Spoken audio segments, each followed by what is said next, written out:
I finally opened my late husband's safety deposit box, expecting his papers. Then the bank manager whispered, "Someone tried to GET in before you." When he turned the security monitor toward me, my revenge began. The bank manager did not speak at first. He only looked at me with a pale face and trembling hands, then slowly turned the black security monitor toward me. My breath caught so hard it felt like my chest had locked shut.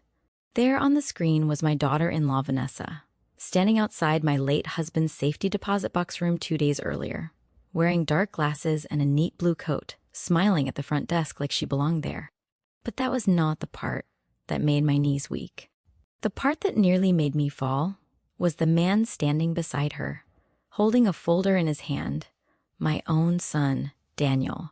My dead husband had been buried for only 3 weeks, so why were they already trying to get into his box before I even knew what was inside it? And what were they so desperate to hide from me? My name is Margaret Hayes, and I was 69 years old the day I learned that grief can make you weak, but betrayal can wake you up like cold water in the face. Until that moment, I thought I was coming to the bank to collect old papers, maybe a will, maybe insurance forms, maybe one of Harold's many careful notes written in his neat square handwriting. My husband believed in records. He labeled everything. He saved every receipt, every family photo, every birthday card I ever gave him. If Harold put something in that safety deposit box, I believed it was important, but I never imagined it could be dangerous. The bank manager, Mr. Collins, cleared his throat. His voice came out low, almost apologetic. "Mrs. Hayes, I did not let them in. Your husband left very clear instructions. No one was allowed access unless you were present with identification after his death certificate was filed." He paused and looked at me carefully. "But your son and his wife were very upset when I refused. They claimed you were sick, confused, and that they were helping manage your affairs." Sick, confused. Those words strung more than I expected. I kept staring at the frozen image on the monitor. Vanessa had one hand on Daniel's arm, the way she always did when she wanted to control the room without looking controlling. She had perfect hair, perfect teeth, perfect little size, and perfect manners, at least in public. She called me Mom in a sweet voice that always sounded a little too polished, like she had practiced it in a mirror. Daniel, my only child, looked tired in the video, nervous, smaller than I remembered, even though he was a grown man of 42. I asked who it was, I said quietly, though I had already seen them. Mr. Collins looked down. "It was your son and daughter-in-law." For a long moment, I said nothing. I only pressed my gloved hands against the edge of the desk, so no one would see them shake. Around us, the bank looked too normal. A printer hummed. Someone laughed softly across the lobby. A pen rolled somewhere and tapped against tile. It felt wrong that the world could still move like that when mine had just cracked open. "I would still like to open the box," I said. Mr. Collins nodded. "Of course, Mrs. Hayes. But before we go in, there is something else you should know."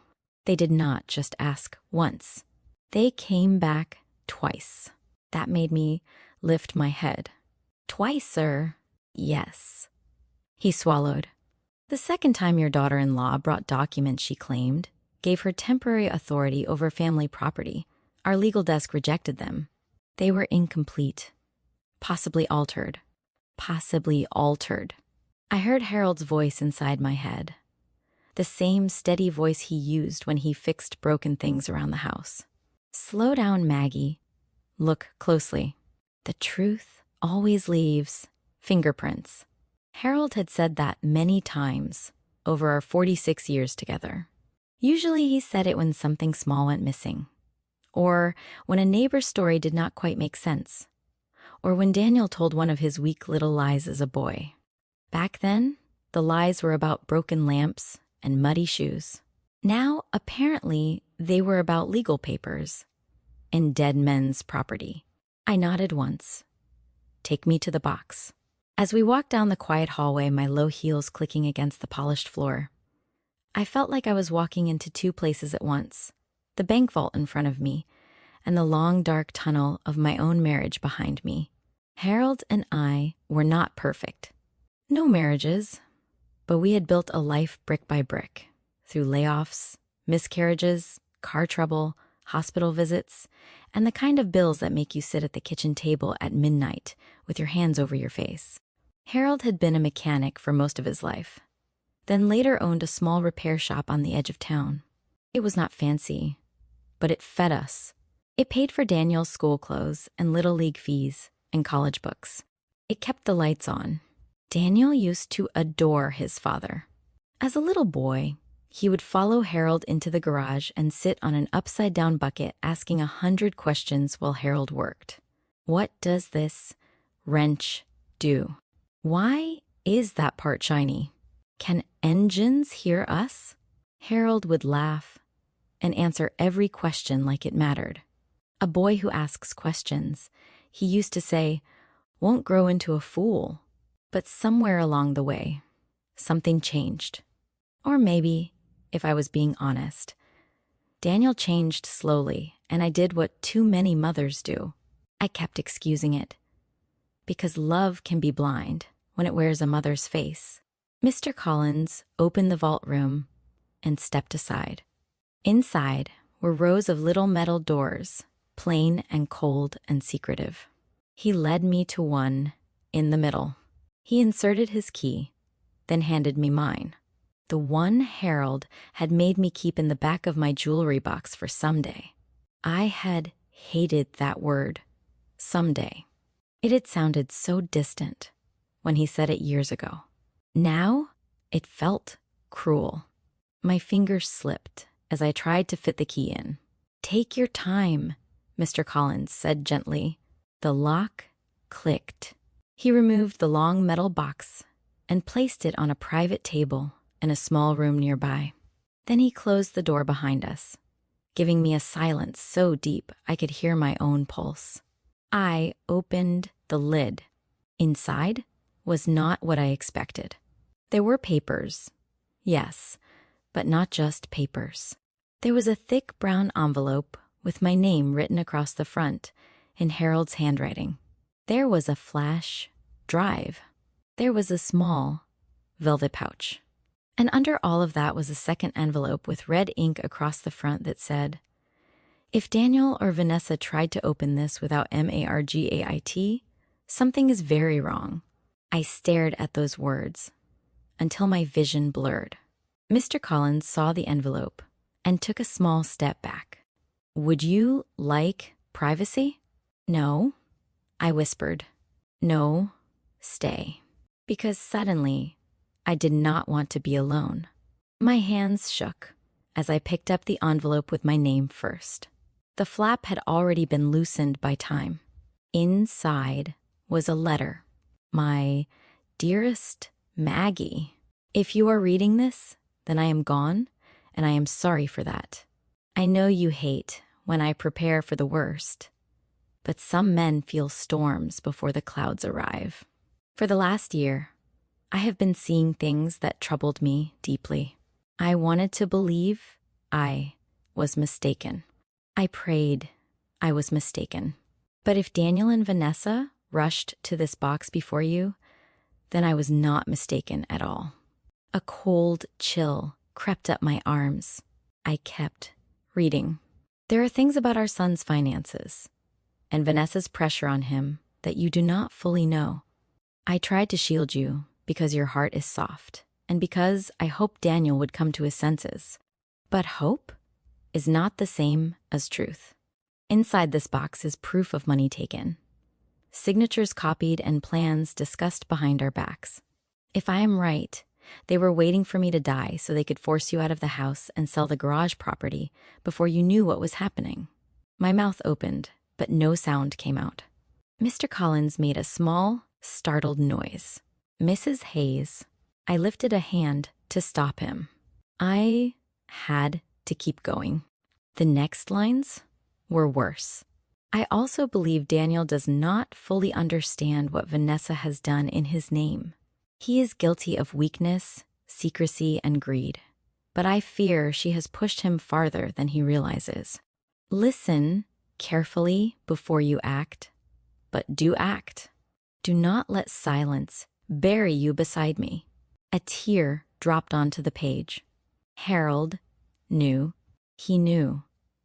And he had died carrying that weight. I pressed the letter to my chest for one trembling second, then put it down and reached for the second envelope, the one with the red writing. Inside were copies of property records, bank statements, and printed emails. I did not yet read every page, only enough to feel the room tilt around me. There were references to the house, our house, the one Harold and I had lived in for 38 years. There were papers mentioning transfer plans, loan discussions, a fake caregiving arrangement. My name typed in places I had never signed. Then I saw one sentence in a printed email that made my stomach turn. Once Harold is gone, Margaret will be too confused to fight us. I knew that sentence had come from Vanessa before I even checked the sender line. It had her voice all over it, cold, neat, smiling while it cut. For one strange second, I almost laughed. Not because it was funny, but because sometimes pain gets so sharp it twists into something else, confused me. Vanessa had mistaken grief for weakness. That was going to be her first mistake. The second mistake had been trying to get into this box before me. I wiped my face, sat up straighter, and kept going through the papers. The flash drive likely held more. The velvet pouch held Harold's old gold wedding band, the one he stopped wearing when his fingers for you to keep close. The drive is the key. If anything happens to me suddenly, do not trust quick tears, rushed paperwork, or family pressure. Go to Laura Bennett first. She knows everything. Laura Bennett, our old family lawyer. My breath caught again. Harold had not used Laura in years, but he trusted her more than anyone. Mr. Collins looked worried now. Should I call someone for you? Yes, I said. My voice sounded different, firmer than it had all morning. Call me a taxi. Not my son. Not anyone from my family. Just a taxi. He nodded at once. As he stepped outside to make the call, I sat alone in the quiet room with Harold's letter in my lap and the printed betrayal spread across the table like poison ivy. Part of me wanted to scream. Part of me wanted to drive straight to Daniel's house and wave every page in his face. Part of me wanted to crawl into bed and pull the blanket over my head and pretend none of this was real. Instead, I did what old women like me sometimes do when life knocks us flat. I straightened my shoulders, fixed my collar, and decided that if people wanted to treat me like I was already buried, I would make very sure I rose up first. On the taxi ride home, I said nothing. I only looked out the window as the town rolled by. The diner where Harold liked pie, the pharmacy where we bought cough drops every winter, the gas station where Daniel had once worked after school. Every corner held a memory. Every memory now felt bruised. When I got home, I did not go inside right away. I stood on the porch with my purse clutched to my chest and looked at the front door of the house. Harold built shelves in, painted walls in, laughed in, prayed in. No one was taking this house from me. No one was using my husband's death as a ladder to climb over my body. Inside, the rooms were too quiet.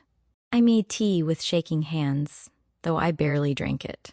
Then I sat at the kitchen table and spread out just 3 pages from the envelope.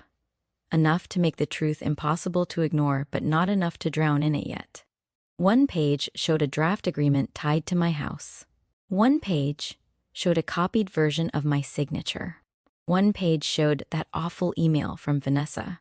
I stared at them until sunset turned the kitchen gold. Then, Just as I reached for the phone to call Laura Bennett, I heard a key slide into my front door. I froze it. Daniel never knocked. Harold had always hated that. Use the doorbell, son. A man should not enter someone else's house like a thief. The lock. Ternity. Vanessa's voice floated in before I saw her. Sweet and bright and wrong. Margaret, we thought you might be lonely. Then Daniel stepped in behind her, carrying flowers. And the first thing Vanessa's eyes landed on was the stack of papers on my kitchen table. Her smile vanished. And that was when I knew without a single doubt that the real war in my family had just begun. Vanessa's smile vanished so fast. It felt like a curtain dropping on a stage. For one small second, none of us moved. Daniel stood behind her holding a bouquet of white lilies wrapped in clear paper. The kind people bring when someone dies, and they want to look thoughtful without really knowing what to say. He looked tired, older than his 42 years, with the same brown eyes Harold had. Except Harold's eyes had always looked steady. Daniel's looked slippery now, like they were searching the room for the safest place to land. Vanessa recovered first. She always did, she said lightly, glancing at the papers on the table, then back at me. You're busy. I folded my hands in my lap so she would not see how badly I wanted to snatch those pages away. I was. Daniel cleared his throat. Mom, we brought flowers. Yes, I said. I can see that. The lilies looked too white, too clean, too fake. Harold would have hated them. He used to say lilies smelled like funerals and waiting rooms. Vanessa stepped farther into the kitchen, as if she owned the room. We just got worried. You haven't been answering much. And after everything we thought, maybe you shouldn't be alone tonight. There it was again, hidden under the sugar, that soft little push. You shouldn't be alone. You need help. You might not be able to manage. It sounded caring if you did not know how to listen. His fingers tightened around the flower stems. What do you mean? I mean, I said, keeping my voice calm, I spent part of today at the bank. Vanessa did not even blink at first, but I saw the muscles in her neck tighten. Daniel's whole face changed. Not much, but enough. Enough for a wife of 46 years and a mother of 42 to see it. The bank, he repeated. Yes. I tilted my head. The safety deposit box. The silence that followed was so stiff, it felt like dry paper. Vanessa let out a tiny laugh, too quick, too polished. Oh, Margaret, that old thing. Harold probably just left boring forms in there. Did Heath? She smiled again, but her eyes stayed sharp, probably. I picked up the top page from the table. Not the worst page. Just one of the property drafts and watched their faces carefully. Funny, I said, because I found something more interesting than forms. Daniel took one step forward. Mom, maybe we should sit down. No. I said that one word landed harder than I expected. Daniel stopped. I had spent too many years making things soft for him. Soft landings, soft excuses, soft consequences. A mother can ruin a grown son that way without ever meaning to.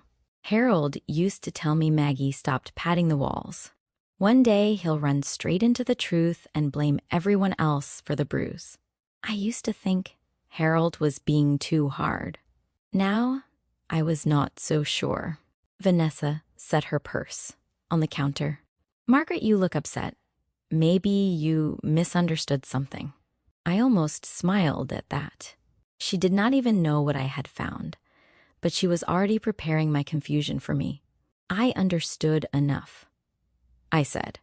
Daniel looked trapped, like a boy caught with his hand in the cookie jar, and no idea whether to lie or cry. Mom, whatever you saw, I can explain. Oh, good, I said, because I would love an explanation. His mouth opened, then closed again. Vanessa stepped in, before he could fail. What Daniel means is that there may have been paperwork in motion before Harold passed. We were only trying to help. Your husband was under stress. You were grieving even before he died. We thought it would be wise to prepare some things. I looked straight at her by trying to enter the box before me. That hit. Daniel's head jerked up. Vanessa's perfect posture stiffened, so they had not expected the bank to tell me. Vanessa drew in a breath.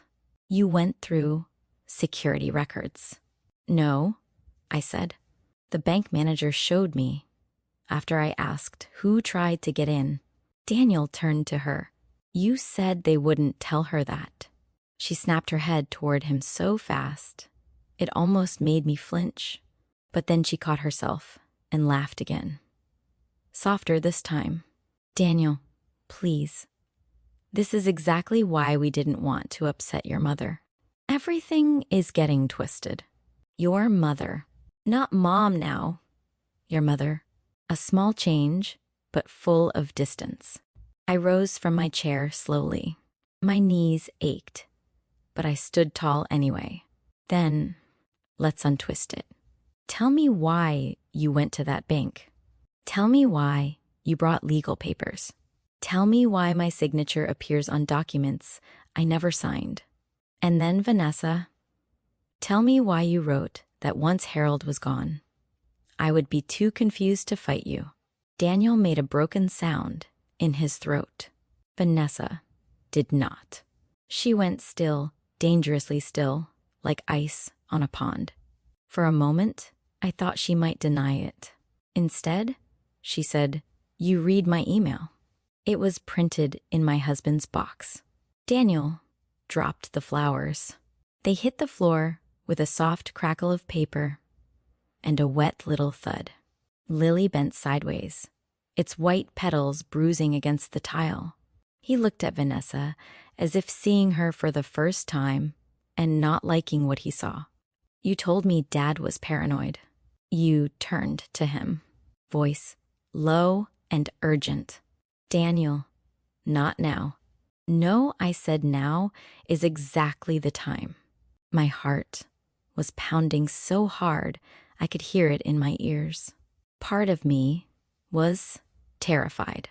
Part of me felt strangely calm, the kind of calm that comes when fear finally burns long enough to become anger. Daniel dragged both hands over his face. Mom, I didn't know about all of it. There it was. Not innocence. Not even honesty yet. Just the beginning of it. How much did you know? I asked. He looked at the floor. We were behind on money. Vanessa jumped in. Everybody is behind on money. I ignored her. How far behind? Daniel swallowed. More than I told you. More than I told Dad. That did not surprise me. Daniel had always hidden bad news until it got big enough to kick down the door. When did this start? I asked. A year ago, he said. Vanessa sighed dramatically as if this were all an inconvenience to her. Daniel's consulting work slowed down. The credit cards got high, and the second mortgage on our house became difficult. We had options to protect the family, but Harold refused to listen. Protect the family, I repeated. Yes, she said, and now the paid house, the garage property, savings, a safety deposit box full of who knows what. Meanwhile, your son was drowning. Good parents help. Good parents help. That sentence would have made me cry once. Now, it made my skin crawl. Harold had helped Daniel more times than I could count. Small loans, business advice, paid bills just this once, covered school fees for the twins. When Daniel and Vanessa overspent one Christmas, help in our family had become an open door that was never allowed to close. But this was not help. This was hunger, wearing family's face. I looked at Daniel again. Did you plan to take my house? No. He said it too quickly, too desperately. Then his eyes darted to Vanessa. I saw the truth right there. not in his word, but in the fear behind it. Vanessa folded her arms. No one was taking your house.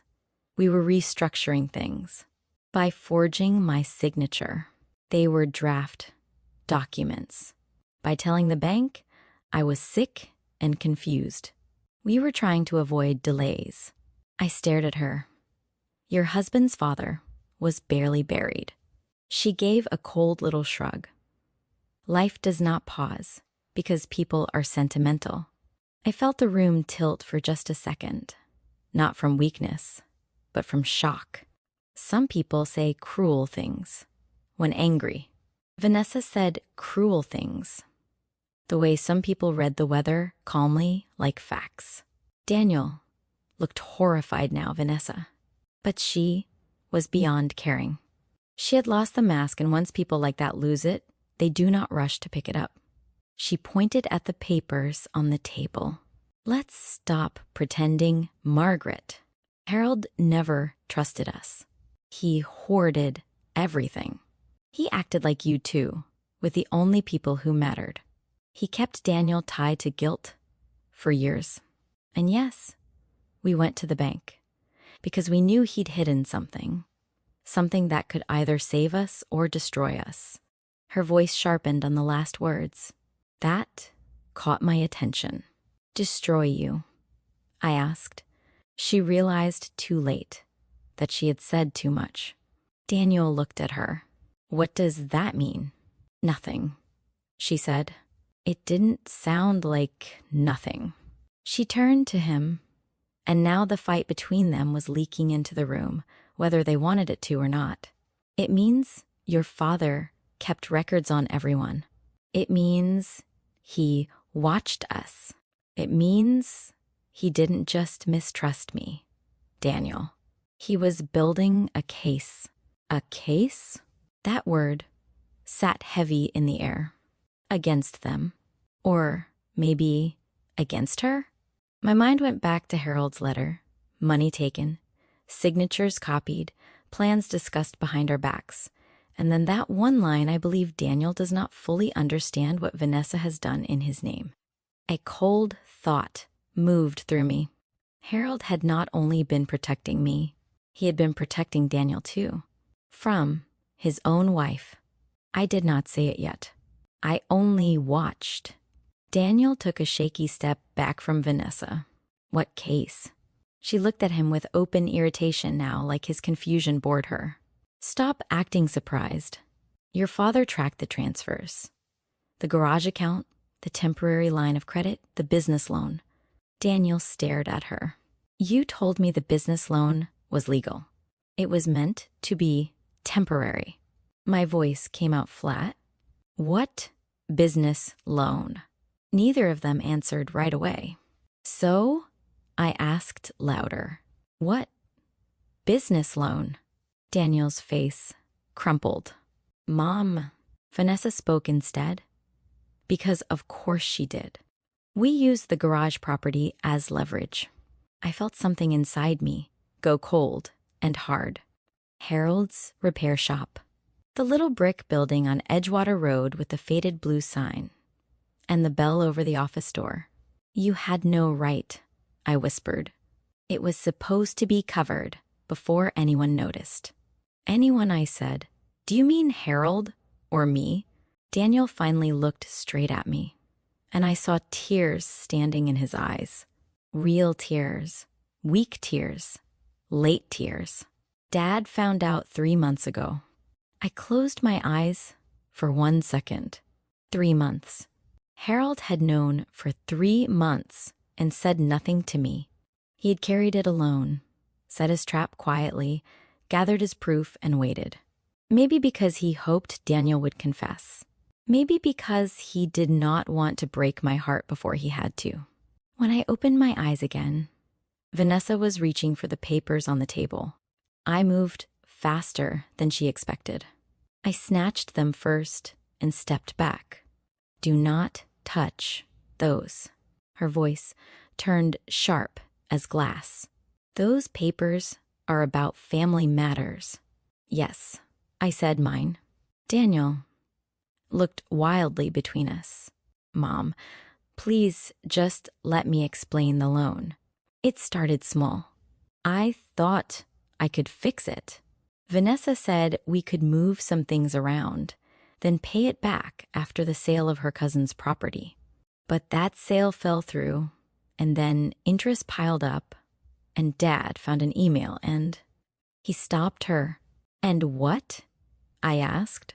He looked sick, and then he said he was changing his will. That made the room go dead quiet. Vanessa's chin lifted. She knew I had just learned something new. Changing it how? I asked. Daniel did not answer. Vanessa did. He said if anything happened to him, you would control everything, every property, every account he could protect. He said Daniel would get nothing directly until he proved he could act like a man instead of a child. My throat tightened. That sounded exactly like Harold. Crawl to some people, maybe.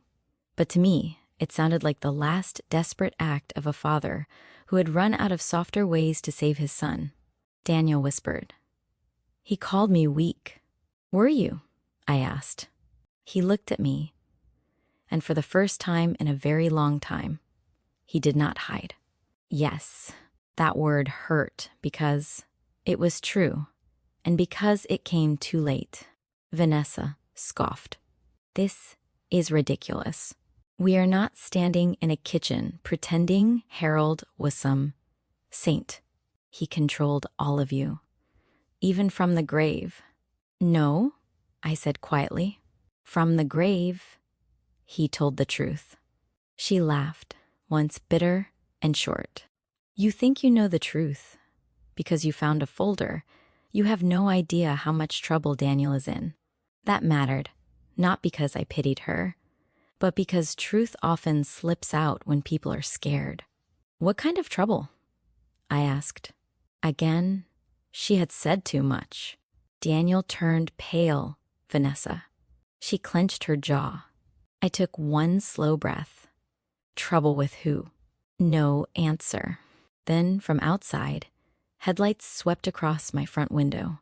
A car door slammed. Another one after it. Daniel turned toward the sound like he had been struck. Vanessa's face drained of color for the first time since she walked in.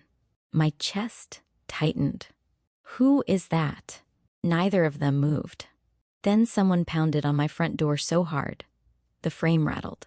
Not a polite knock, not a neighbor's tap. A pounding full of impatience and threat. Daniel whispered, "Oh no." Vanessa spun toward him, fury and panic colliding on her face.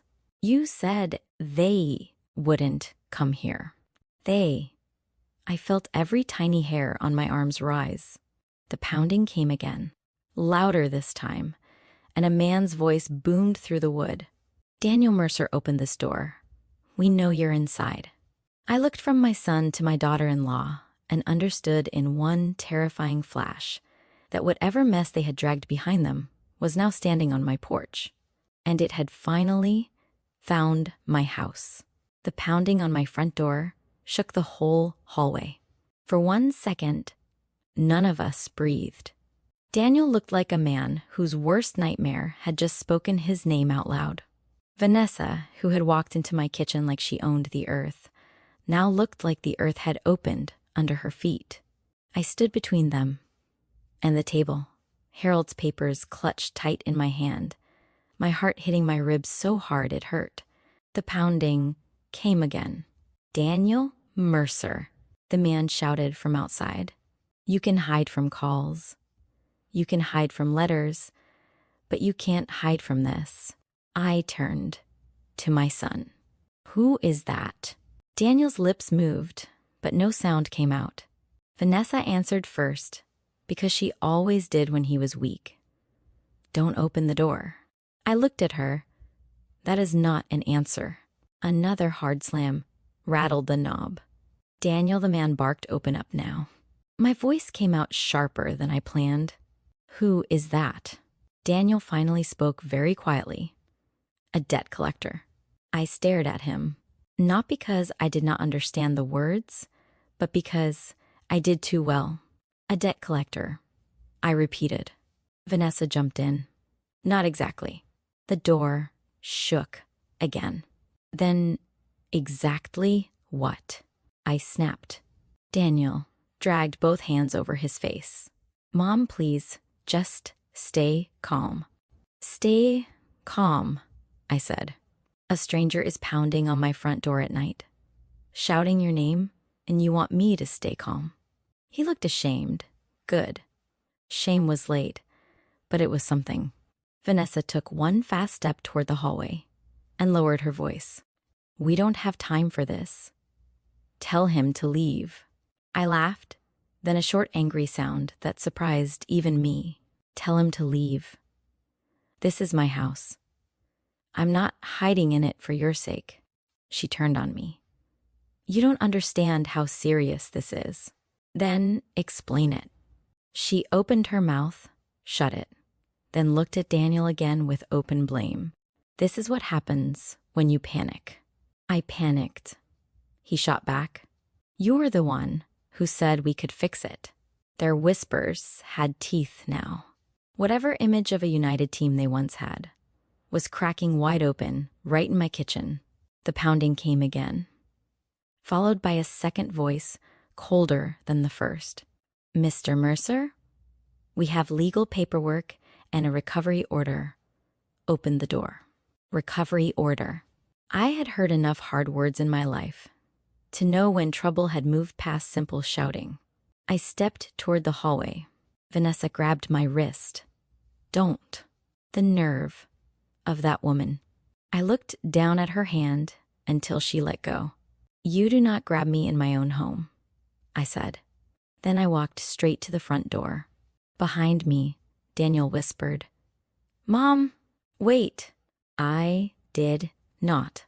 I kept the chain on and opened the door only a few inches. Cold evening air slipped inside. Two men stood on my porch in dark coats. One was broad and red-faced with a folder tucked under his arm. The other was tall and thin, carrying a leather briefcase, and the kind of stillness that makes you trust him less, not more. Yes, I said. The red-faced man leaned forward and tried to see past me. We are looking for Daniel Mercer. You found Margaret Hayes, I said. And you are. He held up a badge too quickly for me to study. My name is Roy Benson. This is Mr. Pike. We are here regarding an outstanding business obligation. Business obligation. That sounded cleaner than the pounding on my door. My son does not live here, I said. Mr. Pike spoke then. His voice was smooth and careful. Mrs. Hayes, we have reason to believe he is inside. I looked straight at him. And if he is, he gave a tiny smile that never reached his eyes. Then we'd appreciate a word. Behind me, I could feel Daniel and Vanessa standing in silence, cowards, both of them, hiding behind an old woman and her dead husband's house. I kept my hand on the door. A word about what? Mr. Benson opened the folder. A secured loan, default, misrepresentation of collateral, missed deadlines, broken promises, that sort of thing. My stomach sank. Collateral. Garage. Property. Harold had been right. I did not let my face show it. You can mail your concerns, I said. Mr. Pike's eyes sharpened. We did repeatedly. Then he lowered his voice a little. Mrs. Hayes, it would be better for everyone if this stays quiet. That sentence turned the air colder. Quiet. That word had ruined more families than shouting ever did. Quiet is where lies grow. Quiet is where weak people hide. Quiet is where decent people talk themselves into waiting one more day. Harold had written, "Do not let silence bury you beside me." I lifted my chin. Nothing about tonight feels quiet. Mr. Benson gave a small, impatient sigh. Ma'am, With respect, if your son is in there, he needs to face this. The amount owed has grown. Our clients have been more than patient. Clients? Not bank, not court officer. Clients. I filed that away. And who are your clients? I asked. Mr. Pike smiled again, thin as thread. People who expect their money back. That was not an answer either. Before I could reply, Daniel called from behind me. "Ma'am, close the door." His voice had that same frightened crack I remembered from when he was 8 and knocked over a shelf in Harold's garage. Back then, he was scared of broken jars and his father's disappointment. Now he was scared of men on a porch and whatever he had signed away. Mr. Benson heard him. His whole face lit up with ugly satisfaction. There he is. He shoved a shoe against the bottom of the door before I could close it. My blood ran hot at once. "Remove your foot," I said. Mr. Pike lifted one hand. No need for that, Roy. But Roy Benson did not move. From behind me, Daniel said, "Please, just tell them I'm not here." I turned my head slowly and looked at him. Tell them I'm not here. A grown man, my son, standing in his dead father's hallway, asking his mother to lie for him. Something inside me hardened. I faced the porch again. "Take your foot away from my door." Mr. Benson did not. So I raised my voice clear and strong, the way I had not used it in years. "Remove your foot now, or I will call the police and tell them 2 men are trying to force their way into my home." That worked it. He pulled back with a muttered curse. Mr. Pike gave him a warning glance, then looked back at me. "Mrs. Hayes, no one wants a scene. You should have thought of that before pounding on my door like thugs," I said. For the first time, his smile disappeared. He reached into the briefcase and removed a folded paper. "Then perhaps you'll accept this. It's formal notice. Mr. Mercer has 48 hours to respond before further action begins." I did not take it immediately. What kind of further action? He held my gaze. Asset recovery. I finally took the paper. The name at the top meant nothing to me, but the amount halfway down made my knees go weak. It was far bigger than I expected. Far bigger than a few missed credit cards. Far bigger than a second mortgage. Daniel owed more than $200,000. My fingers tightened on the page. Mr. Pike saw that I had read it. "We would strongly advise cooperation." Then he gave a short nod, turned, and walked down the porch steps. Benson followed after one last glare toward the crack in the door. I shut it fast and locked it. Then the house went silent. Not peaceful. Silent. The awful kind. The kind where every small sound grows too loud. The clock on the wall, the hum of the refrigerator, the shaky breathing of people who know pretending is over. I turned around. Daniel looked at the floor. Vanessa crossed her arms, as if she still had the right to be defensive. I held up the notice. $200,000. No one answered. $200,000. I repeated, louder. Daniel flinched. It wasn't supposed to get that high. I nearly laughed, from pure disbelief. Things that are not supposed to happen do not just fall from the sky, Daniel.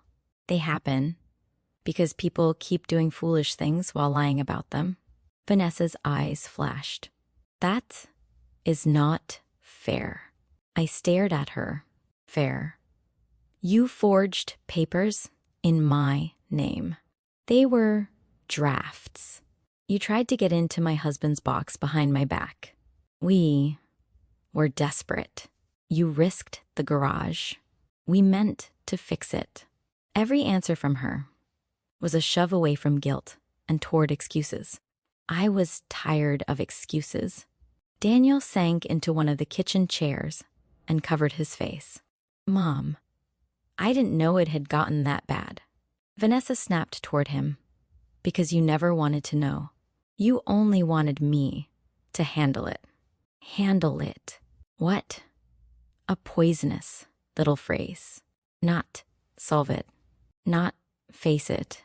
Handle it. I looked at Daniel. Start at the beginning. All of it.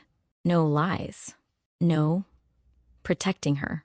No protecting yourself. Right now.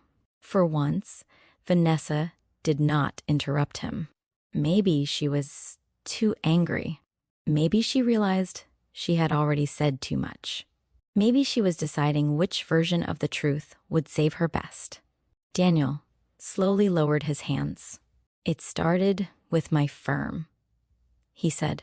2 years ago, we lost 3 big clients in 6 months. I kept thinking things would turn around. I told Vanessa it was temporary.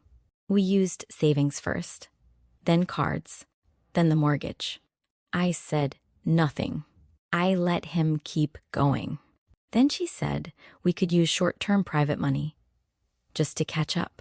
She had a friend who knew someone. Vanessa rolled her eyes. A legitimate lender. But he ignored her. At first, it was $40,000. Then fees got added. Then interest.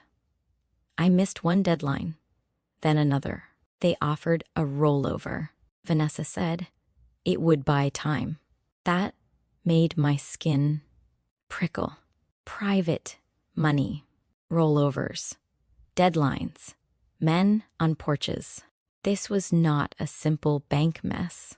This was the kind of mess that creeps in smiling and leaves bite marks. And the garage? I asked. Daniel swallowed hard. I told them I had access to future family property. Future family property. Like Harold and I were already dead. I closed my eyes for 1 second. When your father found out, I said, what exactly did he find? Daniel looked sick again. An email chain, some property records. He saw Vanessa's notes about moving assets before telling you. I looked at her, moving assets. She lifted her chin. I was protecting my husband. No, I said quietly. You were feeding on him. That landed. For the first time, something mean and naked showed in her face. That's rich, coming from you. You and Harold never respected our marriage. You always thought Daniel belonged to you. I shook my head. Daniel belongs to his choices. Daniel made a small broken noise. Good. Sometimes truth should hurt.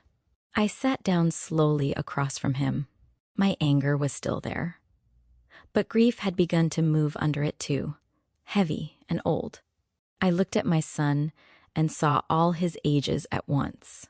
The baby, who held my finger. The score by with scraped knees. The college student, too proud to ask for help. The grown man, now drowning in fear and debt, because he kept choosing the easiest lie over the hardest truth. What else? I asked. He stared at the table. What else, Daniel? His voice dropped to a whisper. There's more than one lender. The room seemed to shrink. How many? He said nothing. Vanessa said 3. I turned to her. She spoke flatly now. The sweetness gone for good. 3 groups. The first was supposed to cover the second. The second was supposed to buy time with the first.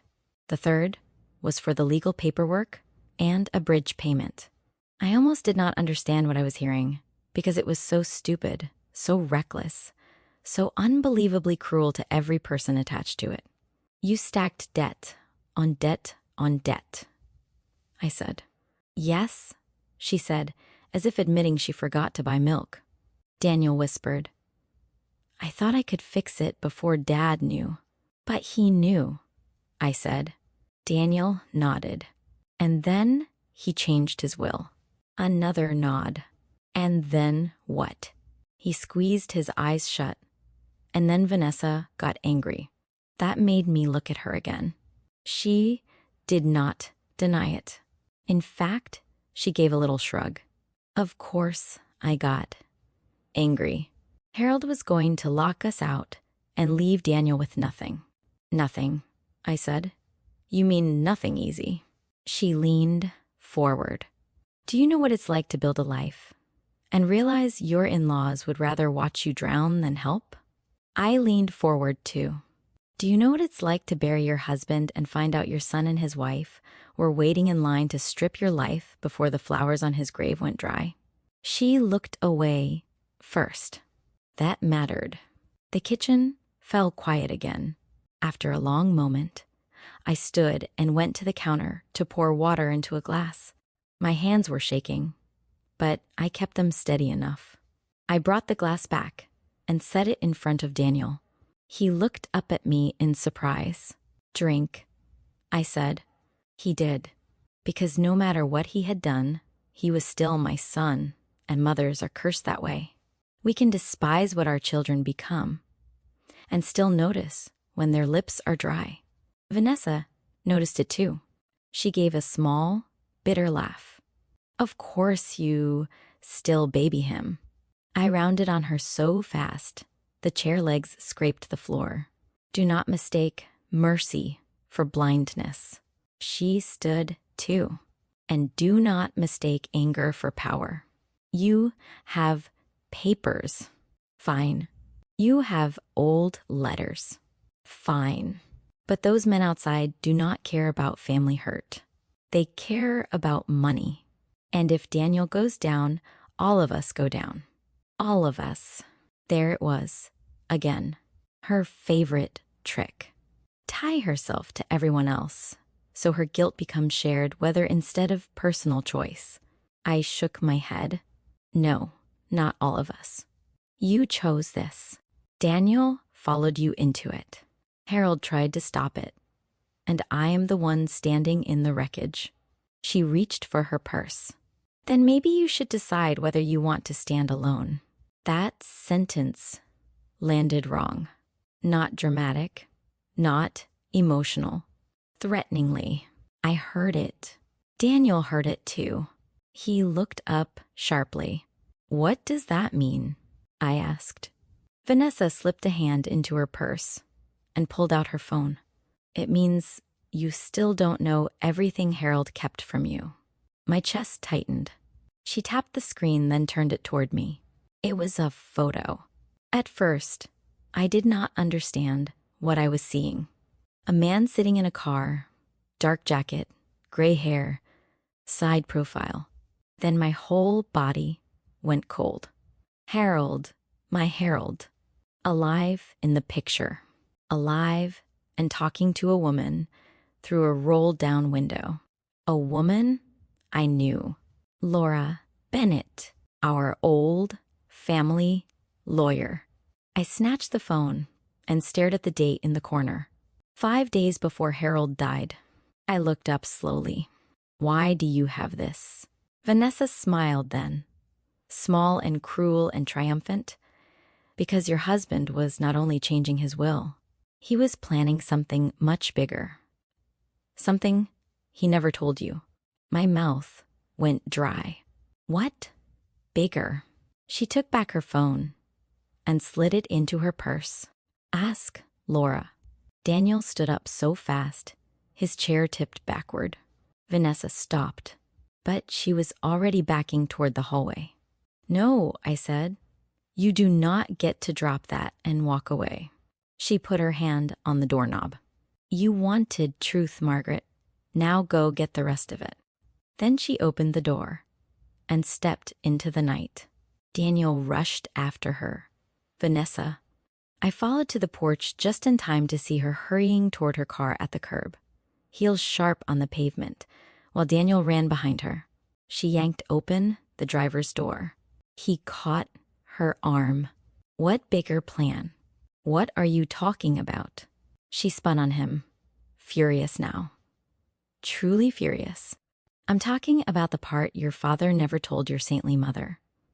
The part that proves he was ready to bury both of us. Daniel went pale. What did he do? She laughed, once wild and breathless. Find Laura. She has the rest. Then she ripped her arm free, got into the car, and slammed the door. Daniel banged once on the window, Vanessa. She reversed so fast. The tires squealed, then shot down the street and disappeared into the dark. Daniel stood in the road staring after her. I stayed on the porch, one hand pressed to the post to steady myself.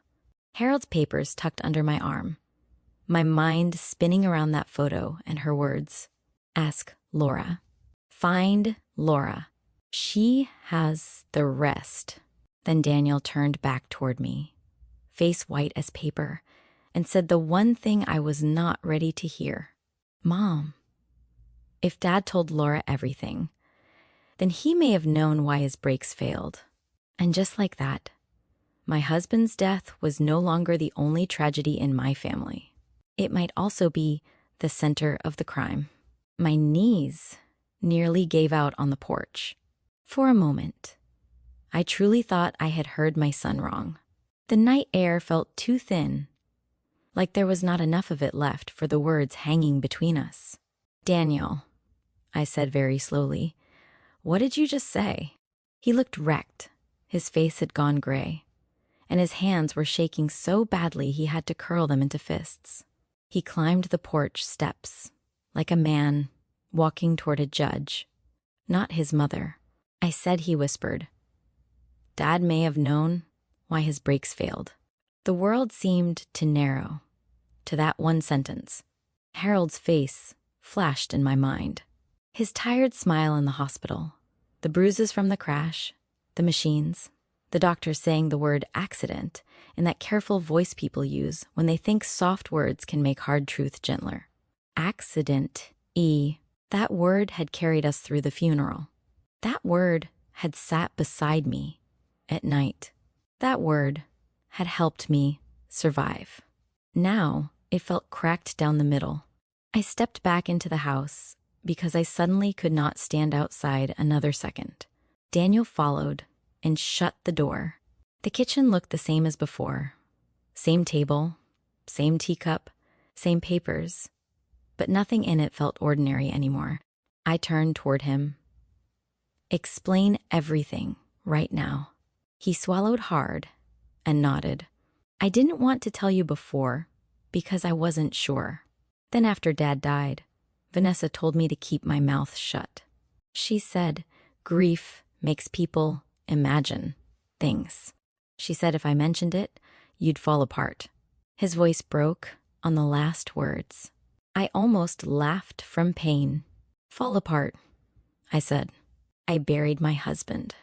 I watched my family rot around me and still got up every morning. Do not tell me what I can survive. He lowered his eyes. I know. No, I said. You are just learning. He sank into the chair again, and this time, I stayed standing. I needed that. I needed height. I needed my feet under me. It started a week before the crash, he said. Dad called me to the garage after hours. He sounded strange, not angry exactly, but finished, like he had finally hit a wall. That sounded like Harold, too. What happened? I asked. He had printed records on the desk, loan records, property searches, copies of emails. He knew about the lenders, and he knew Vanessa had been pushing to move things into a trust or temporary management structure after he died. The rage that went through me then was so hot, it felt clean. After he died, she had planned around his death while he was still alive. I held onto the back of the chair to keep my voice steady. And what did your father say? Daniel stared at the table. He said I was acting like a coward. He said debt can be repaired, but character gets harder to fix every year you lie. That was Harold all over, tough, plain, and cutting right to the bone. He told me he was changing the will, Daniel went on. He said you would control everything, and he was going to put the house and the garage where Vanessa couldn't touch them. He said if I wanted a future, I'd have to earn it the honest way. My throat tightened. Harold had been protecting me, and maybe, in his own rough way, protecting Daniel too.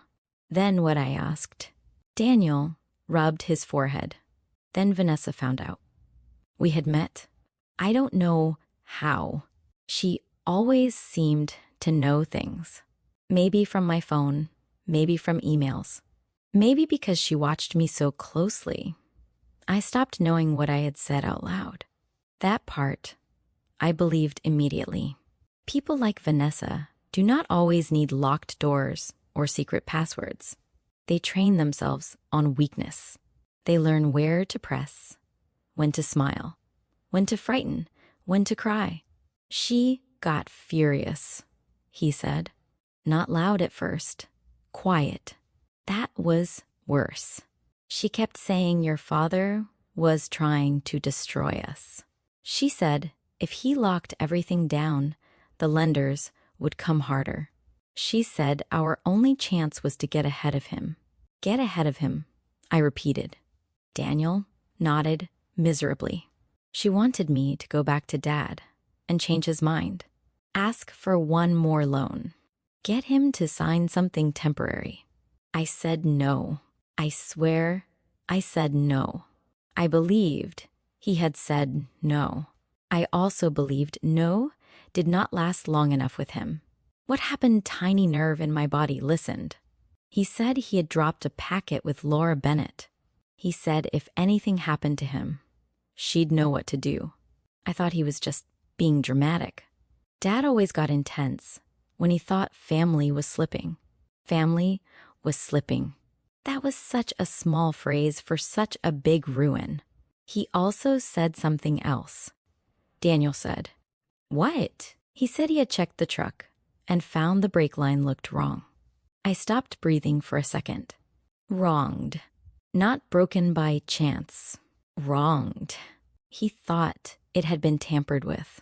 Daniel nodded slowly. He didn't say it like an accusation. He said it like a puzzle, like he wasn't ready to believe it yet. He asked if I had driven the truck recently. I told him no. Then he asked if Vanessa had access to the garage keys when she dropped off lunch 2 days earlier. My hands went cold. Had access. Keys. Garage. I sat down at last because suddenly I needed the chair. What did you tell him?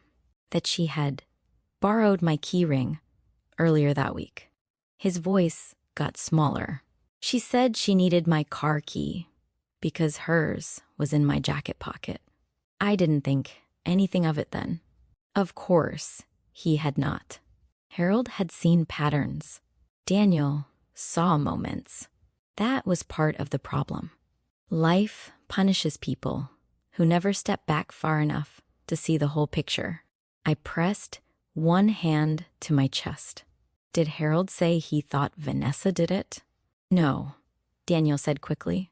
He said he was going to have the truck checked again before driving it far. He told me not to mention the call to anyone until he understood what he was looking at. I stared at him, but he drove it anyway. Daniel looked like he might cry. Yes, Harold had driven into town that afternoon. The crash happened on the Old County Road near Miller's Bridge. The police said he lost control. The mechanic report mentioned brake failure consistent with line damage. At the time, it sounded like bad luck. Old vehicle, worn parts, sad timing. Now, it sounded like a door opening into darkness. Why didn't you tell me this after he died? I asked. Daniel's eyes filled because I was scared because I didn't know if it meant anything, because Vanessa said I'd destroy what was left of you if I started accusing people with no proof. I leaned back and shut my eyes for a moment. There it was, again, Silence. The family disease. The thing Harold had warned against. When I opened my eyes, Daniel was staring at me like a little boy, waiting to see whether punishment or mercy would come first. He deserved both. Instead, I asked the question that had been building in me since the porch. Do you think Vanessa had something to do with your father's breaks? He looked shattered. I don't know, he whispered. I didn't want to think that. I still don't. But after tonight, after that photo, after what she said, I keep hearing Dad's voice in my head. What voice? Daniel looked at me, and tears slipped down his face. He said, "Son, the danger isn't just debt. It's what frightened people decide they are willing to do." That sounded exactly like Harold, too. I got up and began packing the kitchen because I could not sit with that sentence. Harold had suspected something before he died. He had left proof in the bank. He had trusted Laura. And Vanessa had just waved a photo in my face like a knife, daring me to learn more, which meant one of two things. Either she was bluffing, or she believed the truth would hurt me enough to keep me off balance. Both possibilities made me angrier. I stopped packing. We are calling Laura. Daniel blinked now. Yes, now. It's late. So is the truth. I found Laura Bennett's number in an old address book Harold kept by the phone. My fingers shook only once before I steadied them. I pressed call and held the phone to my ear. It rang 4 times. Then Laura answered, sounding sleepy and wary. "Hello, Laura. It's Margaret Hayes." Silence. Then all the sleep left her voice at once. "Margaret, are you alone?" That question hit me hard. "No." I said, "Daniel is here." Another pause, heavier this time. "I see." That was not the answer of a woman hearing from an old friend. That was the answer of someone whose worst expectation had just walked into the room. I glanced at Daniel, then turned slightly away. "Laura, I went to the bank today. I opened Harold's box." Her breath caught, and she asked quietly, "And I found the letters, the papers, the drive. I found enough to know Harold thought Daniel and Vanessa were trying to take the house and the garage. I found enough to know he trusted you. And 5 minutes ago, Vanessa showed me a picture of you talking to Harold 5 days before he died and told me to ask you what bigger plan my husband was hiding." For a long moment, Laura said nothing. Then she asked, "Did she say anything else?" "Yes," I said. "She said Harold was ready to bury both of them." On the other end, Laura let out a slow breath that sounded almost like grief. "Margaret," she said, "you need to come see me first thing in the morning." "No," I said. "I need the truth tonight. Not over the phone. Tonight, Laura." I heard papers shifting on her end. A drawer. A door closing. Then her voice dropped lower. "Harold did more than change his will." I closed my eyes briefly. "I knew it," I whispered. "He created a conditional trust," she said. "It was designed to protect the house, the garage property, and most of the liquid savings from forced transfer, predatory lending, or spousal pressure. It was legal, carefully drafted, and it gave you full control." My hand tightened on the phone. That made sense. It fit Harold's letter. It fit his fear. But it did not explain Vanessa's smug face on the porch. Then why did she say there was more? I asked. Laura hesitated. That hesitation told me everything before she even spoke. Because Harold also filed a sealed statement. My skin prickled. A sealed statement. About what? About suspected fraud, Laura said, and about his fear that his death might not be accidental if pressure around the debt worsened. I turned and looked at Daniel. He looked like all the blood had drained out of him. What kind of statement? I asked. It named documents, dates, financial transfers, copied signatures, private lender contacts, and concerns about the vehicle brake line, Laura said. He asked that if anything happened to him unexpectedly, the packet be released to law enforcement and probate counsel. I could not speak for a second. Harold had not only prepared for betrayal, he had prepared for death. When did you file it? I finally asked. 4 days before the crash. I sat down hard. Daniel made a choking sound across the room. Laura kept talking, careful and clear now, as if she knew there was no gentle way through this anymore. He did not accuse anyone directly. He was very precise about that. He said he had suspicions, not proof, but he wanted a record that he had concerns. He also wanted a trail that could not disappear if people rushed in after his death. That was why the bank box existed, why the red writing was on the envelope, why my name was on the first letter. Harold had built layers one after another, like a man boarding up windows before a storm. And I had known none of it. Why didn't you tell me after he died? I asked. Laura's voice softened, because I was waiting for the medical report, the vehicle report, and probate timing, and because Harold was very specific. He said, "If I die naturally or by clear accident, don't drown Maggie in fear before the facts settle. But if anyone starts moving too fast around her, tell her everything." Tears burned my eyes. Even in fear, even in planning, he had been thinking of me. I swallowed hard. People are moving very fast, Laura. I know, she said quietly.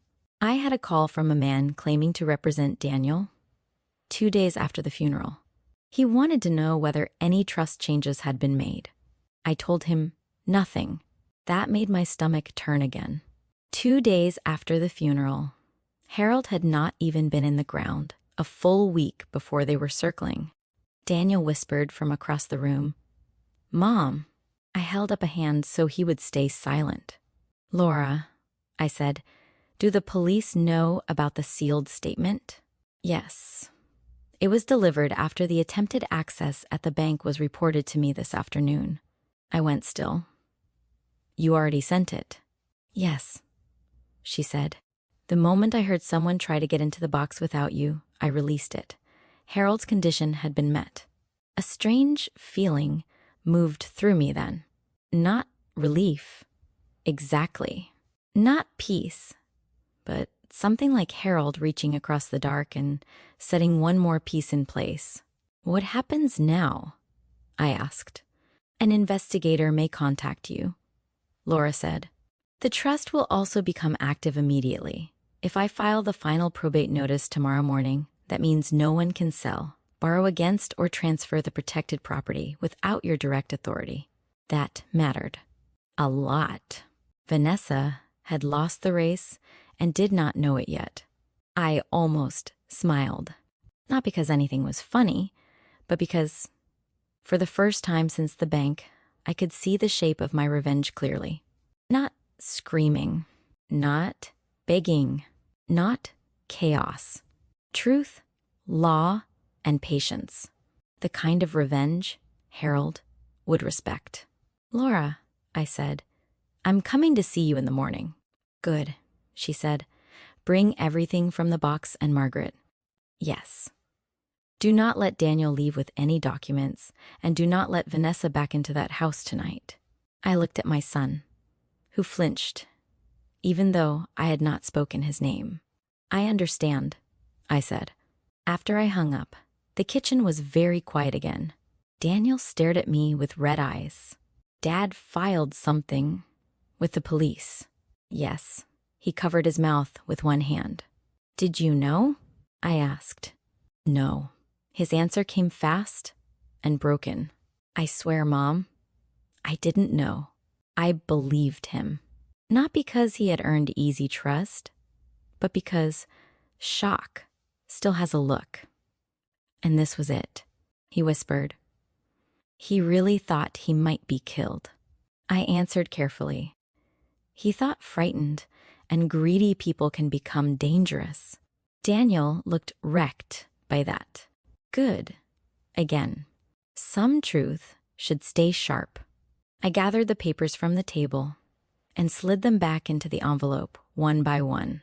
Property drafts, email copies, notes, records. Every sheet suddenly felt heavier. Daniel watched me. What are you going to do? I met his eyes. I am going to protect what your father left. I am going to meet Laura. I am going to tell the truth when I am asked, and I am going to stop covering for people who put this family in danger. His face crumpled. Mom, I know I failed. Yes, I said, you did. He nodded, crying openly now. I don't know how to fix it. You start by not lying again. He whispered, okay. For a little while, neither of us said anything. I made coffee, even though it was late, because I knew sleep was not coming. Daniel sat at the table, hollowed wide and quiet, while I moved around the kitchen doing small things with careful hands, putting the cups out, rinsing the kettle, straightening a towel that did not need straightening.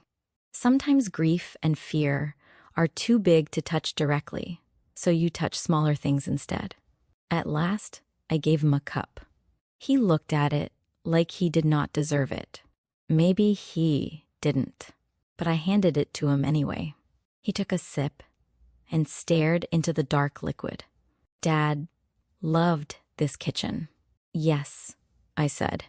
A painful little smile touched his face. He used to stand right there by the stove and burn toast every Sunday. That made me laugh, despite myself. Harold did burn toast every Sunday.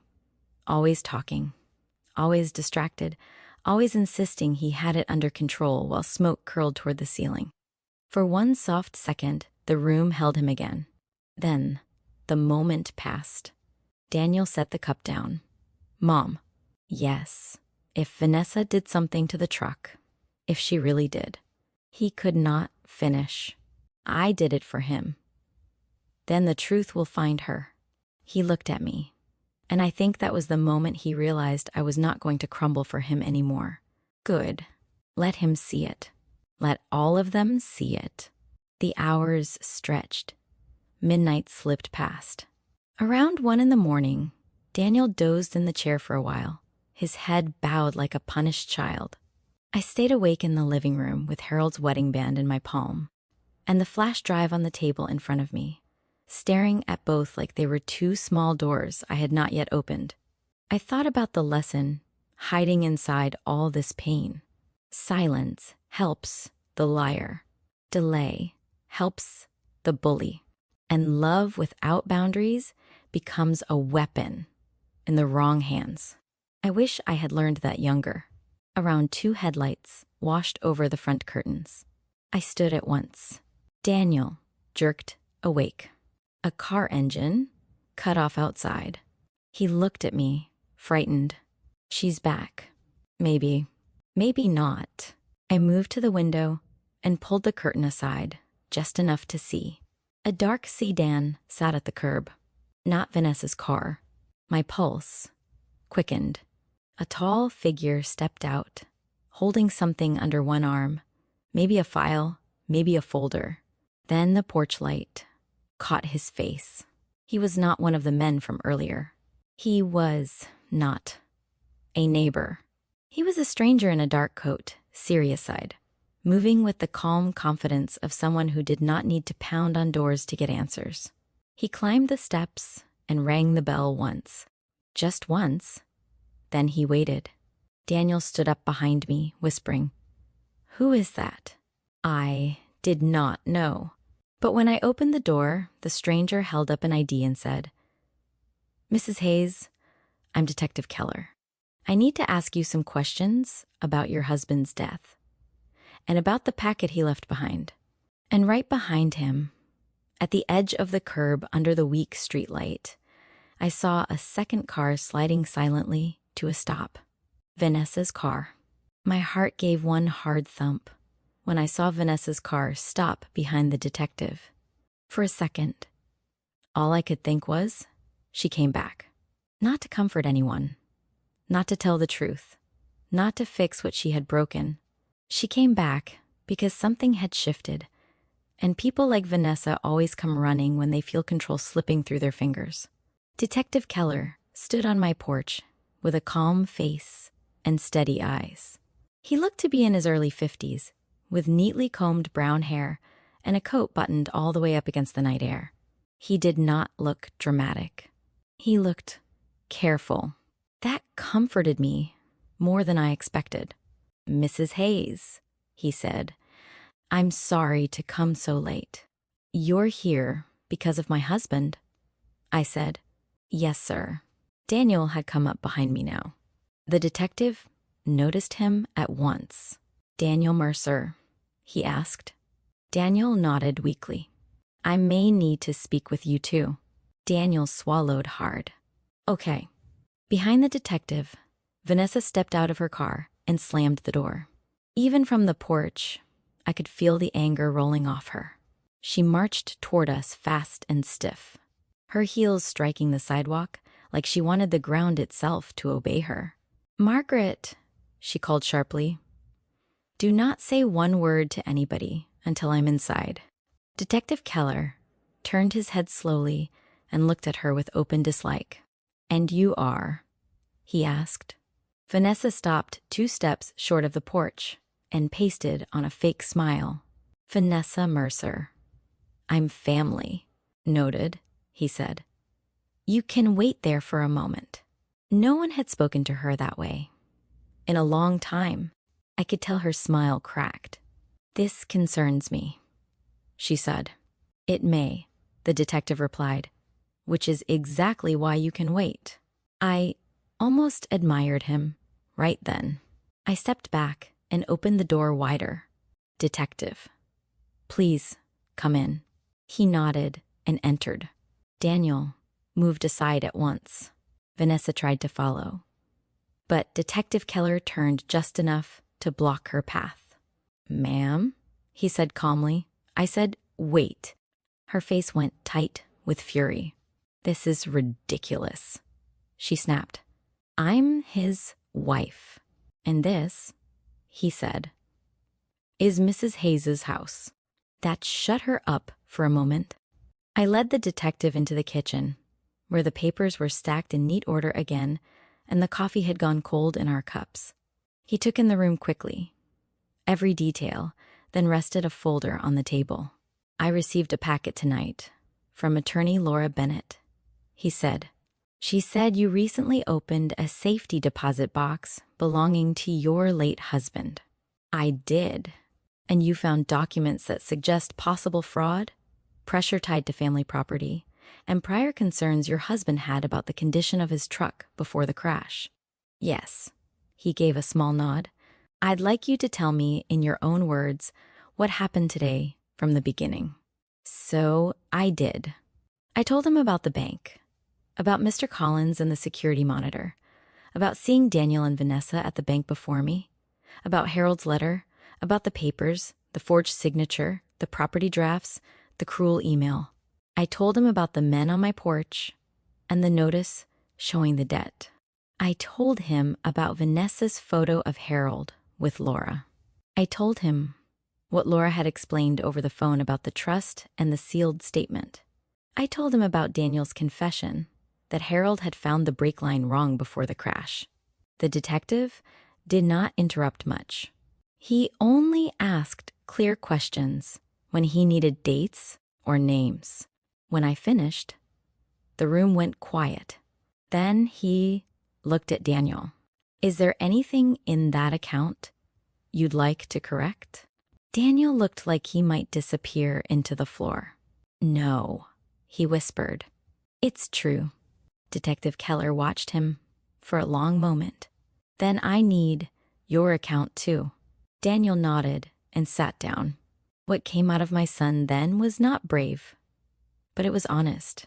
He told the detective about the failing business, the debts, the private lenders, the terrible idea of using future family property as leverage. He admitted that Vanessa pushed harder than he did, but he did not pretend that made him innocent. He told him Harold confronted him, that Harold said he was changing the will, and that Harold mentioned concern about the brake line the morning of the crash. He told him Vanessa had borrowed his keyring earlier that week and had access to the garage when she dropped off lunch. He told him he had stayed silent because he was afraid, ashamed, and too weak to face what it might mean. The detective wrote steadily. When Daniel finally stopped, the room felt heavier than before, but also cleaner, like a dirty window had been wiped at last. Then the detective asked the question both of us were waiting for. Do you believe your wife may have tampered with Harold Hayes' truck? Daniel closed his eyes. When he opened them, they were full of tears. I don't know for sure, he said, but I think she was desperate enough to scare him. I think she was angry enough to do something reckless. And I think I was blind for too long. That was the truth of it. Not proof, not certainty, but truth. Detective Keller nodded slowly. Thank you. He closed his notebook, then looked toward the front hall where Vanessa was still outside. Now, he said, I'm going to speak with your wife. Vanessa did not come into the kitchen willingly. She entered like a storm, forced through a narrow doorway, all sharp perfume, stiff shoulders, and burning eyes. This is absurd, she said, before she even sat down. I have done nothing wrong. Detective Keller did not react. Please have a seat. She sat. He folded his hands. Mrs. Mercer, when did you first become aware that Harold Hayes had changed his estate plans? Her answer came too quickly. I wasn't aware of any changes. He flipped open the folder and slid a paper toward her. It was a printed email. I recognized it at once. Vanessa looked at it and froze. He spoke in the same calm voice. This appears to be your email account, discussing expected timing after Mr. Hayes' death and concerns about access to assets. Would you like to adjust your answer? For the first time that night, I saw something close to fear in her eyes. But Vanessa was Vanessa. Fear in her never came out as softness. It came out as attack. You can't prove context from one message, she said. That family has hated me for years.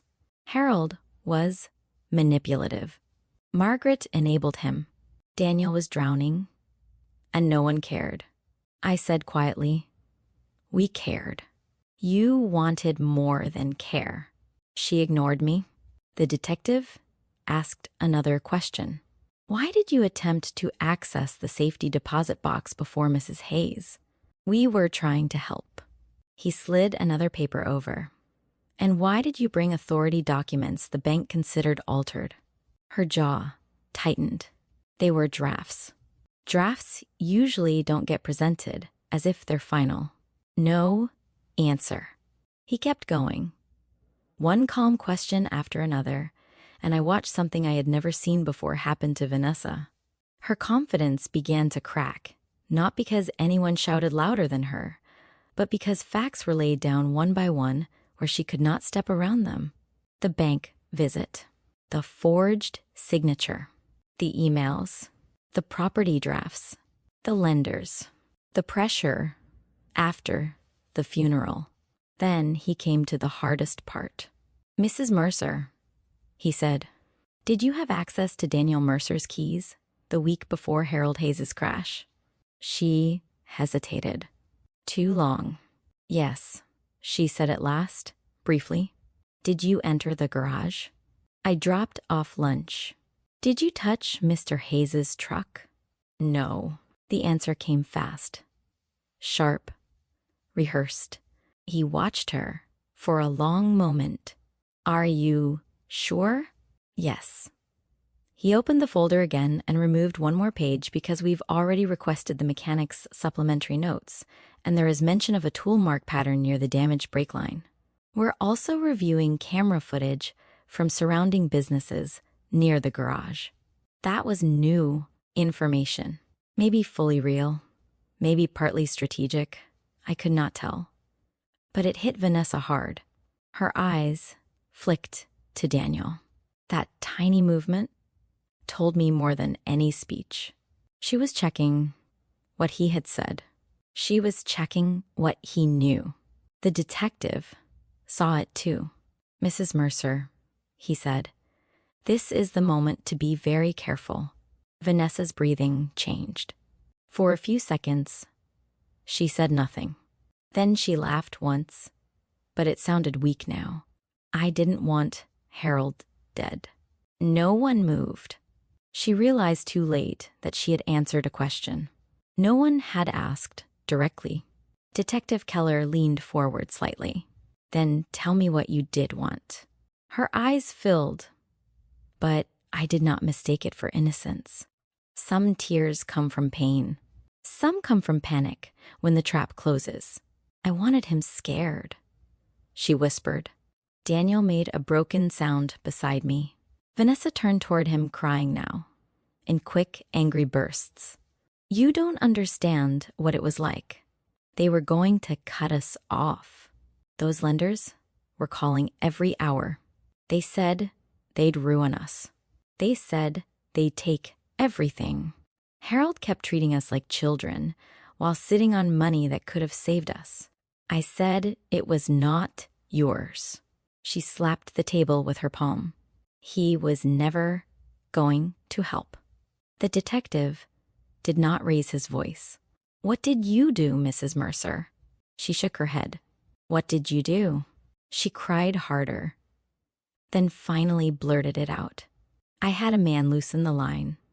Just enough to make the truck fail inspection. Just enough to scare Harold and force a delay. That was all. That was all I wanted." Daniel stared at her like she had turned into a stranger. My whole body went cold.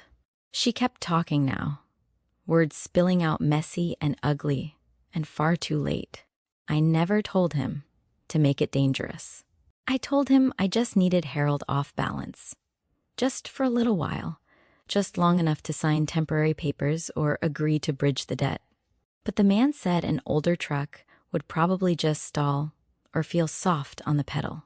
He said it would look like wear. I could barely hear the rest through the roaring in my ears. Not because she had shouted, because she had said it so plainly. She had done it. She had arranged it. She had touched death like it was just another business move. Daniel pushed back from the table so hard his chair scraped across the floor. "You touched my father's truck." She looked at him desperately. "I didn't mean for him to die. But you did it. I was trying to save us. You killed him." That word cracked through the room like lightning. Vanessa covered her face and sobbed. Detective Keller stood at once. "Mrs. Mercer, I need you to stand up." She froze. "Stand up now." She looked at him, then at me, then at Daniel. Maybe she thought one of us would stop what came next. Maybe she thought tears still had power here. They didn't. She rose slowly. He guided her hands behind her back and spoke the formal words in a steady voice. He placed her under arrest on suspicion tied to fraud, conspiracy, and the unlawful tampering that may have led to Harold's death, pending full review and charges from the prosecutor. Daniel sat back down and started crying into both hands. I did not cry. Not then. I stood at the kitchen table and watched the woman who smiled at my funeral clothes and called me Mom while planning around my husband's death get led out of my house in silence. At the door, she twisted once and looked back at me. Her mascara had smudged. Her perfect hair had fallen loose. For the first time since I met her, she looked exactly like what she was, not polished, not graceful, not misunderstood. Just a frightened woman who thought control was the same thing as strength. "Margaret," she whispered, "I never wanted this." I looked at her and answered with the plainest truth I had. "You wanted what belonged to other people, and you did not care what it cost." Then Detective Keller took her outside. The front door closed. The house went still. And only then did I finally sit down. I do not know how long Daniel and I stayed like that, in the wreckage of the kitchen with the coffee cold and the night nearly gone. At some point, Detective Keller came back in to collect copies of the papers and the flash drive. He was gentler then. He told us the investigation would continue. The man Vanessa had hired would be found. The mechanic records and phone records would be pulled. Laura Bennett's sealed packet would support the timeline. He said my husband had done something very wise by leaving such careful records. Wise. That sounded like Harold. Before he left, the detective looked at me kindly and said, "Mrs. Hayes, your husband tried very hard to protect you." I nodded. Yes, I said he did. After he was gone, Dorn began to lighten the windows a little. The black outside turned dark blue. Somewhere down the street, a bird started singing, as if the world had decided morning should still arrive. Daniel was still crying, quieter now, emptied out. "I'm sorry, Mom," he said. "I'm so sorry for all of it. For the lies, for the debt, for not listening to Dad, for not protecting him, for not protecting you. I believed he meant it. And for the first time in a long time, I also understood something important. Being sorry and being changed are not the same thing. Sorry is a beginning. Change is the proof." So I answered carefully, "I love you, Daniel. But love is not permission anymore." He nodded through tears. "I know. You will tell the full truth to the police." "I will. You will not touch one paper, one account, one property, or one key without my direct say." "I won't. You will face every debt you created honestly." He lowered his head. "Yes." Then I said the hardest thing a mother can say to her child. "And whether you stay in my life after this will depend on what kind of man you become from here." That broke him again. But it had to be said, because silence had already cost too much. Later that morning, I went to Laura Bennett's office with the box contents, the flash drive, and Harold's wedding band in my purse. Laura met me at the door before her assistant even had a chance. She took one look at my face and hugged me so tightly I nearly fell apart right there. In her office, she walked me through everything. Harold had moved the house, the garage, and most of the savings into a protective trust that Vanessa could not touch. He had named me sole controlling trustee. He had also left Daniel a path, not easy money, but a chance. If Daniel stayed honest, worked, repaid what he could, and remained free of fraud for 5 years, a modest fund would be released to help him rebuild. Harold had not abandoned our son. He had simply refused to reward his weakness. That made me cry at last, because it was so like Harold to leave both justice and mercy, but each in its proper place. The flash drive held more copies, emails, scanned records, voice notes Harold had dictated after meetings, dates, times, names, and one short recording made the day before he died. In it, Harold's voice was tired, but steady. If Maggie hears this, I need her to know 2 things. First, none of this is her fault. Second, if truth hurts, our family lies would have destroyed it. I pressed my hand over my mouth and wept. Laura wept, too. By the end of that week, the picture had become clear. Vanessa had been the driver behind the property scheme. She had found the private lenders through a cousin tied to Shady Bridge financing. She believed she could juggle paperwork, pressure Harold, and use fear to force access to family assets before the whole debt tower collapsed. When Harold refused and moved to protect everything legally, she panicked. That was why she rushed the bank after the funeral. That was why she kept pushing Daniel to stay quiet. That was why she came to my house that night, first pretending kindness, then throwing threats, then trying to regain control when she realized Harold had outplanned her from the grave.